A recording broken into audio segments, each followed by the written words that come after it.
Innal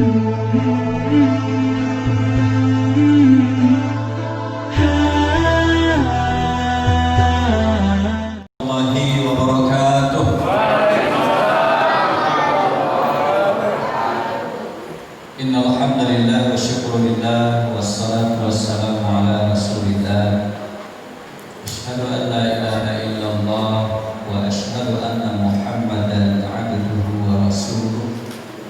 Allahumma fassalli wa sallim wa barik ala sayyidina Muhammadin wa ala alihi wa ashabihi ajma'in. Apa kabar Bapak Ibu sekalian? Alhamdulillah. Sudah lupa ya? Saya ulang lagi. Apa kabar Bapak Ibu sekalian? Alhamdulillah. Luar biasa. Alhamdulillah, pada hari ini kembali kita bertemu di majlis yang luar biasa ini. Saya tadi sempat naik ke atas ditemani oleh Pak Wahyu. Sekaligus saya ngetes kakinya dah sembuh belum. Jadi kalau nanti sakit jangan salahin saya. Memang niatnya mau lihat ke atas ya, insya Allah sembuh. Amin. Alhamdulillah, saya lihat dari atas luar biasa. Padat penduduknya sekarang, jalannya sudah macet. Itu artinya memang terjadi kemajuan yang luar biasa. Pak RW yang saya hormati, Pak RT, pengurus masjid atau mushola kita, Pak Imam kita, dan seluruh Bapak dan Ibu sekalian yang tidak bisa saya sapa satu persatu, apalagi ibu yang di belakang yang cakep-cakep, nggak kelihatan wajahnya, masker aja yang kelihatan tuh. Mudah-mudahan semakin membuat kita sehat semua, amin. Izinkan saya tidak pakai masker karena kalau pakai saya gerah rasanya ngomong ya. Bapak Ibu sekalian, ada satu ayat dalam Al-Quran menjadi bahasan kita hari ini pada surah Al-Jumu'ah, surah ke-62 ayat 2. A'udzu billahi minasy syaithanir rajim. Bismillahirrahmanirrahim. Walladzi ba'atsa fil ummiyina rasulan minhum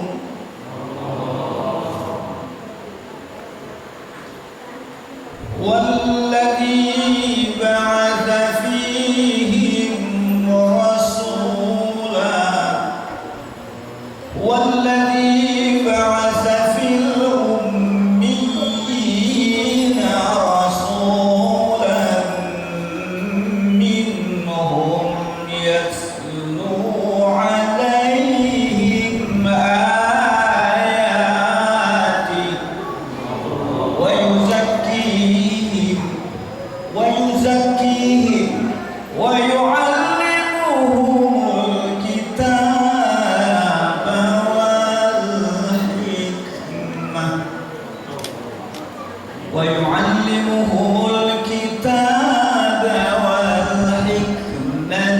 وإن كانوا من قبل لفي ضلال مبين. Sallallahu alaihi. Bapak Ibu sekalian, ayat ini terjemahannya dibaca aja. Saya meringkas begini. Allah mengutus Nabi kita Muhammad sallallahu alaihi wasallam. Rasul itu ummiyin. Ummiyin berarti orang yang ummi, orang yang belum pandai baca tulis. Dari kelompok mereka sendiri. Artinya Rasulullah lahir dari sebuah suku yang disebut dengan suku Quraisy. Allah angkat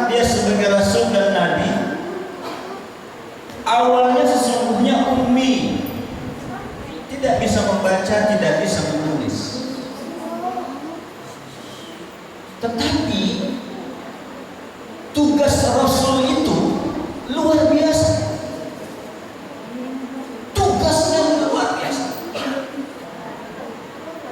Apa tugasnya yang harus kita lanjutkan sampai sekarang? Yatslu alaihim. Rasul itu diutus Allah kepada kita, yatslu alaihim, membacakan ayat-ayat Allah kepada kita. Jadi tolong dicatat, kita sampai Isya nanti kita discuss. Setelah itu ada santunannya. Setelah santunan makan di rumah masing-masing ya. Yatslu itu kita sebut dengan tilawah. Jadi tugas kita sekarang ini adalah yatslu alaihim ayati. Rasul sudah bacakan kepada kita ayat-ayat Allah. Mau kita apain itu ayat-ayat Allah? Maka dalam Quran itu ada afala ta'qilun, afala tubsirun, afala ta'qilun, afala tatadzakkarun, afala yanzurun. Itu semua menyuruh kita untuk menggunakan kita punya pikiran, membaca ayat-ayat Allah ini yang sudah Allah turunkan kepada kita. Maka ayat Allah itu ada 3. Yang pertama disebut dengan ayat tanziliyah atau ayat-ayat yang disebut dengan Al-Quran, ayat yang diturunkan. Itulah dia Al-Quran yang bisa dibaca. Dia adalah satu kitab yang menjadikan hidup kita ini insya Allah bahagia dunia akhir. Amin. Saya mengikuti perkembangan anak-anak kita di sini. Sekarang sudah ada yang hafal berapa juz terakhir? Sudah ada yang selesai 30 juz ya. Ya, artinya diberikan dilanjutkan ke pesantren ya. Cikal bakalnya kan di sini ya. Alhamdulillah ya. Kalau anaknya 30 juz berarti orang tuanya berapa juz? 30. Ya kan cuma nanya aja. Tapi bersyukurlah Bapak Ibu sekalian, saya sering bilang begini. Ketika anak kita hafal 1 ayat saja nih, atau 1 surah saja, atau 1 ayat saja, Allah angkat derajat orang tua. Gitu. Saya mohon maaf kepada Bapak Ibu sekalian, tidak mengundang ketika menikahkan putri saya yang hafizah Quran itu. Tidak saya undang karena kondisinya memang terbatas.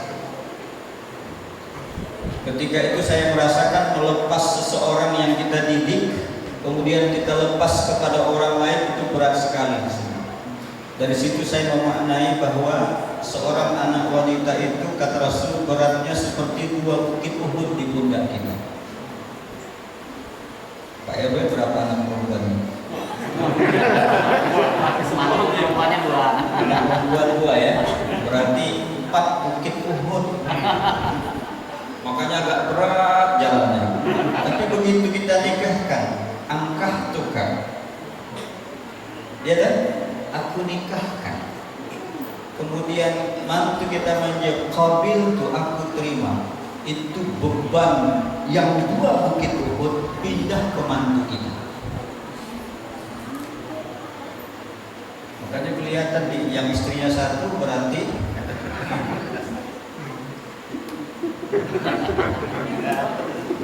emang ada yang istri 2 di sini? Gak berani dipelontotin tuh sama yang nyoba-nyoba sih banyak. Nah Bapak Ibu sekalian, canda aja. Jadi ayat Allah itu yang pertama adalah Al-Quran. Maka ketika anak-anak kita Allah takdirkan mereka itu Allah mudahkan untuk menghafal Al-Quran, itu nikmat yang luar biasa. Mau anak-anak kita ini baca Quran dan mau dia untuk mengalami Al-Quran itu, Allah, itu luar biasa. Jangankan itu Bapak, subuh saja kita bangunkan dia mau ke musala ini datang. Sesungguhnya Bapak dan Ibu telah menjadi orang tua yang sukses. Karena orang tua yang sukses itu adalah bila mana orang tua mampu menunjukkan keteladanan kepada anaknya sehingga anak itu ikut dengan kita. Kalau keteladanan itu kita mulai dengan membawanya ke mushola, membawanya ke masjid, dan itu menjadi habit, kebiasaan. Saya punya tetangga kayaknya baru pindah dekat saya. Setiap hari anak itu 5 waktu terus ke masjid, masih kecil, masih 5-6 tahun. Dan begitu assalamualaikum imam, dari belakang dia lari ke depan, dia salim semuanya. Dan akhirnya anak itu dikenal brandnya, siapa saja yang lewat depan rumah itu dia salim. Saya pernah ketemu dengan orang tuanya, memang dididik begini, Mas. Iya. Awalnya kita didik cuma salim aja, sekarang siapa aja yang lihat dia salim. Nah, hati kecil saya bertanya dalam diri, ya Allah, ini anak tidak mungkin kata orang Betawi ujuk-ujuk begini kalau tidak ada contoh yang dia lihat. Itulah betul. Itulah betul.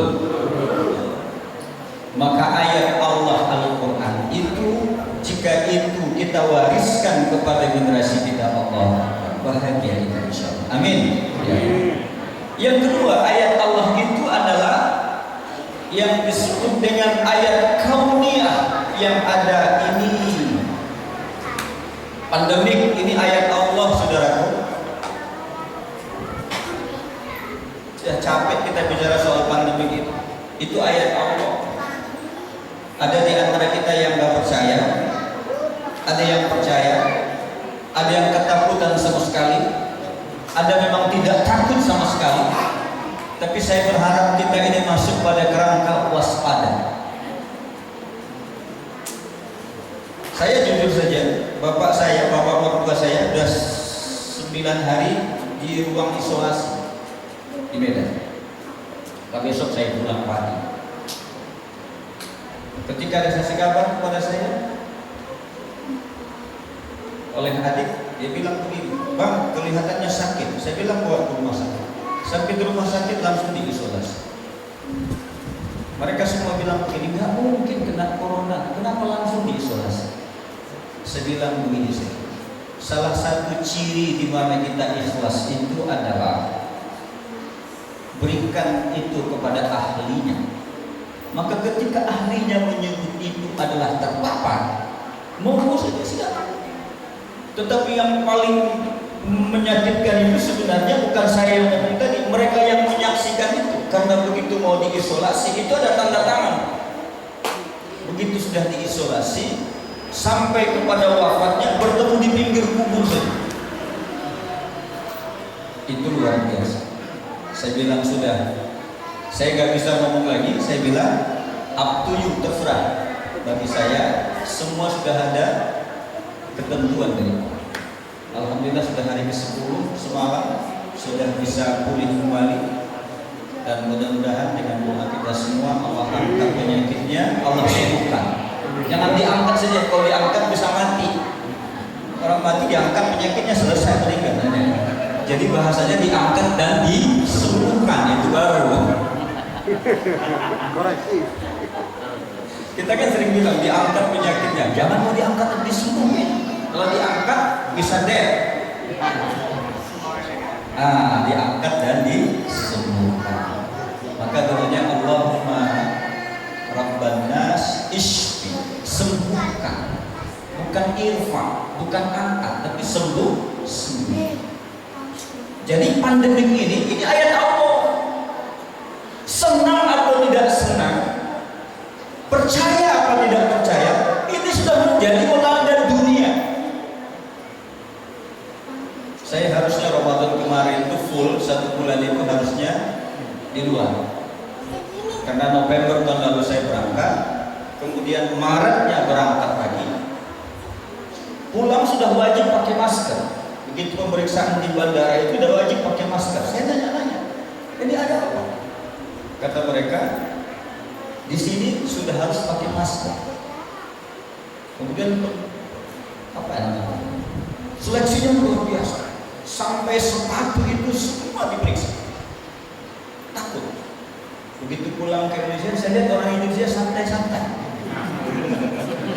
seolah-olah tidak ada masalah. Padahal kita sampai di bandara, terakhir itu kita di bandara Dubai, itu pemeriksaan luar biasa. Sampai ke tanah air, berbagai pendapat para pejabat, nggak mungkin corona datang ke Indonesia, karena sudah pernah ada mobil corona. Corona juga. Saya pernah punya mobil corona, maka ingat saya. Tapi kenalan namanya corona belum. Jadi Bapak Ibu sekalian, tidak boleh menyepelekan sesuatu. Itu ayat Allah. Maka tadi doa kita, Allahumma dfa'annal ghala, itu teruskan. Qunut nazilah teruskan itu. Bacalah bismillahilladzi la yadurru ma'a ismihi syai'un fil ardi wala fis sama', ya, itu kan dizikirkan. La ilaha illa anta subhanaka inni kuntu minadh dhalimin. Siapa sih orang yang tidak punya dosa? Saya juga banyak dosa. La ilaha illa anta subhanaka inni kuntu minadh dhalimin. Ayat yang ketiga adalah fi anfusihim. Nah, ini nih. Ayat yang ketiga itu adalah ayat yang ada pada diri kita, Ibu. Dulu kita masih muda belia cantik, ya. Sekarang sudah mulai kedut-kedut di wajah. Itu ayat Allah. Dulu rambut masih hitam, sekarang putih ya. Itu ayat Allah. Contoh. Artinya kalau kita rambut putih itu berarti alam gelap gulita telah sirna. Yang muncul alam terang. Itu ayat Allah. Jadi kita diskusi dulu yang namanya sholat berapa rakaat pun, tarawih mau ngebut bagaimanapun, kita punya kaki masih enak. Kita tes Pak Wahyu tadi udah mulai begini. Padahal umur jauh di bawah saya. Masih kepala empat. Hah? Kepala 5 ya? Besok. Ya besok. Allah. Ini ayat-ayat Allah, saudaraku. Jadi jangan pernah kita merasa bahwa kematian itu jauh, tidak, dekat. Saya pernah jalan-jalan bawa anak saya bilang begini, Pak, itu rumahnya bagus-bagus di sini. Terus kalau ada rezeki kita beli yuk. Saya ngomong sambilan, saya nggak mikirin rumah dunia lagi. Terus saya mikirin rumah akhirat. Apakah anak saya? Itu tanda-tanda sudah mau mati, Bapak. Jadi ternyata guyonan begitu itu menjadi ayat juga, tanda-tanda itu. Ketika kita sudah bicara masalah akhirat, itu tanda-tanda bahwa kita sudah sadar kita punya usia tidak lama, saudaraku. Setuju? Setuju. Tapi kan belum ada jamaah yang hilang kelihatannya. Saya lihat masih banyaknya sama semua. Iya kan? Jadi begini Bapak Ibu sekalian, kalau bicara ayat ini tanda-tanda, ini guru kita ini sebenarnya hari ini bukan saya. Guru kita siapa hari ini? Iya, kita ini sama berguru ini sebenarnya, sama berguru. Guru kita ini adalah teman kita, tetangga kita. Siapa yang duduk di sini guru kita? Saya hanya mengingat-ingatin aja. Saya kasih contoh, Pak. Kira-kira 6 bulan yang lalu sebelum pandemi, saya diundang ke daerah Jakarta Timur ya, Duren Sawit ya, Dulu saya sering ngaji ke situ, seringnya ke sini lah. Nah, 6 bulan kemudian saya diundang. Ketika tausiah begini saya tanya,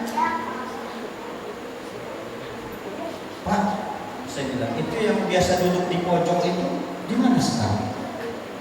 Nah, cerita mereka, begini Pak Ustaz, yang duduk biasa di pojok, pada satu subuh itu istrinya sholat tahajud di kamarnya, suaminya sholat tahajud di lantai 2. Terus si istri menganggap karena kebiasaan habis sholat tahajud, suaminya ke masjid.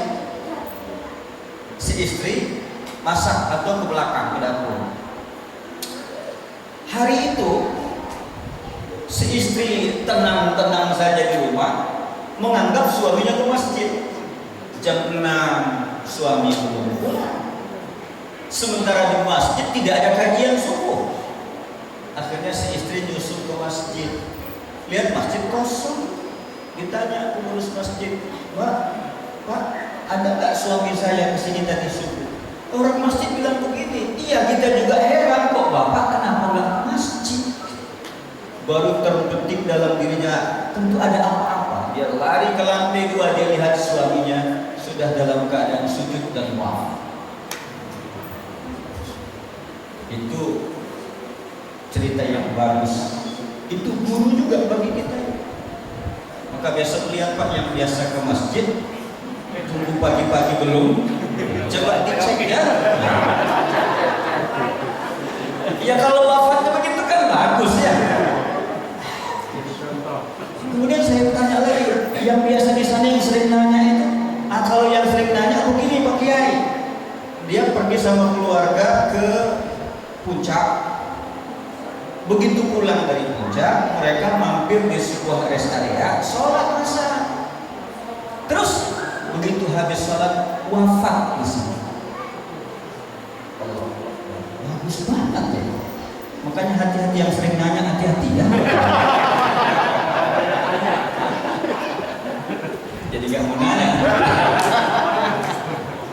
Nah ada satu lagi saya tanya, itu bapak yang sering duduk di sini. Nah kalau itu ceritanya lebih hebat Pak Ustaz. Kenapa? Dia kalau ngaji itu duduk dekat sama temannya, akrab sekali sama temannya. Temannya masih hidup. Jadi pada satu subuh kata beliau, ini ngaji, temannya nyantai aja begini. Yang satu bilang, ngaji jangan gitu dong. Dorong lagi. Nggak berapa lama ini temannya ini dia pikir bercanda, akhirnya dia ngelak begini jatuh, rupanya sudah wafat. Jadi wafat bagus-bagus orang yang ngaji itu ya, yang ngaji di masjid itu bagus-bagus cara wafat. Makanya kalau ngaji besok jangan nyender sama kawan. Ini ayat-ayat Allah. Ayat Allah itu adalah kauniyah, ada kauniyah, ada fi anfusihim, pada diri kita.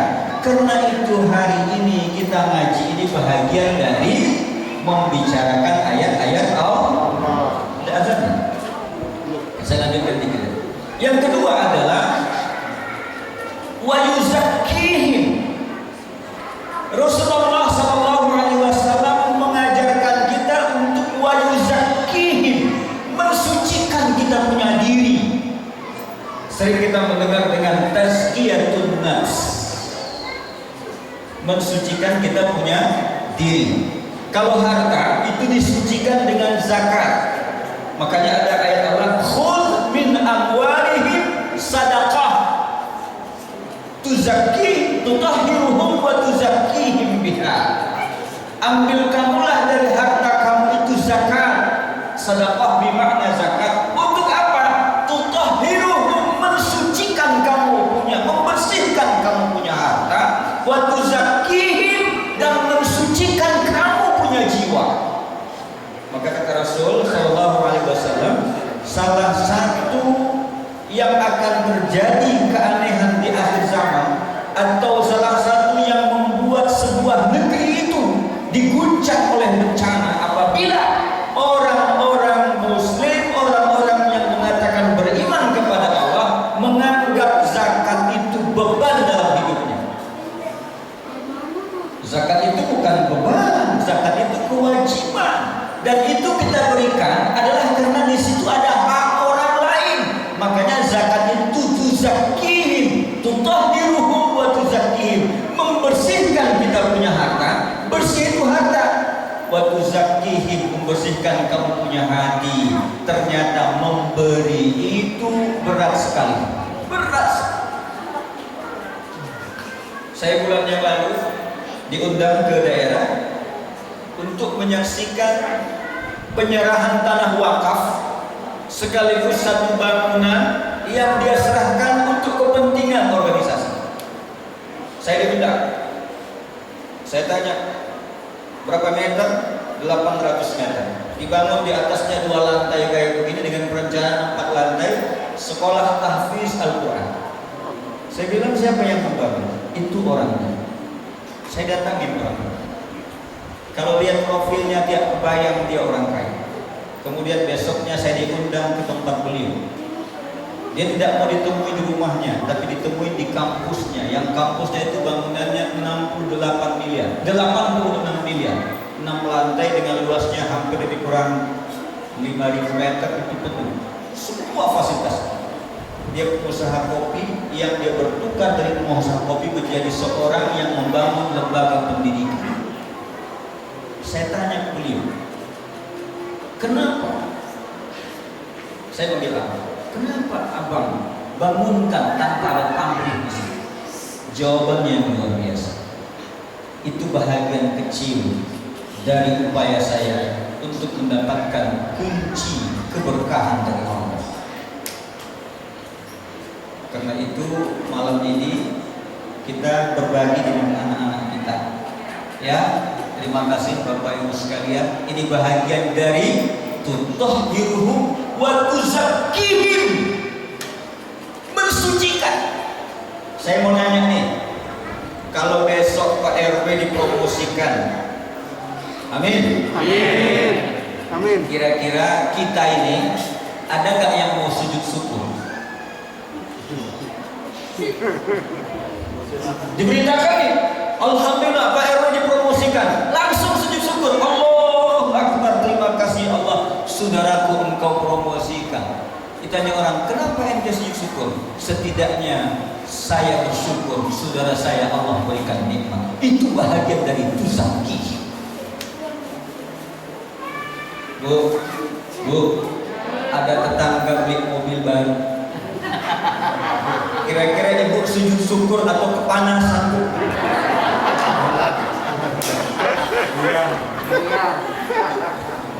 Saya tadi masuk komplek sudah mulai hati-hati saya bawa mobil. Kenapa? Udah banyak mobil parkir kiri kanan saya lihat. Saya bersyukur Allah Akbar. Karena dulu saya kesini tahun berapa ya? Sudah hampir 15 tahun yang lalu udah bisa. Tadi saya naik ke atas, Allah Akbar, saya bersyukur luar biasa perkembangan. Kita harus bersyukur. Walaupun saudara kita ada pejabat di sini, pejabat tinggal di sini. Kenapa itu bersyukur? Saya bersyukur. Kenapa? Nanti kalau orang nanya, ibu tinggal di mana? Di kompleknya pejabat itu. Itu. Inilah yang disebut tuzakihim, dan ini belum hidup dalam diri kita. Tetangga beli kulkas harusnya kita bersyukur, tapi malah dia yang guring-guringan.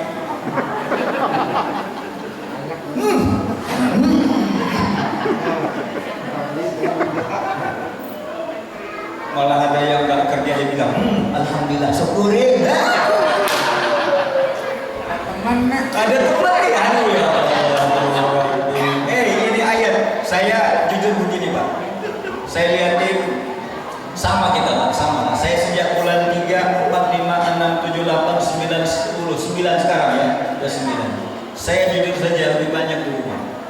Lebih banyak. Ramadan itu full saya di rumah. Tapi saya bersyukur di rumah itu saya duduk, saya bisa menyelesaikan 2 buku dan 1 disertasi saya untuk maju sekarang. Itu syukur saja. Selama ini nggak pernah saya buka buku, nggak pernah saya rapiin itu buku, nggak pernah saya edit lagi. Sekarang kompensasinya apa? Saya syukuri di balik semua ini ada nilai di sini. Meskipun orang bilang kita ini mantap, mantap tuh. Makan uang karena ya dah uang zaki. Udah bisa. Satu lagi terakhir, wa yu'allimuhumul kitaba wal hikmah. Jadi nanti tazkiyatun nafs itu ada 2 yang kita bersihkan, Bapak.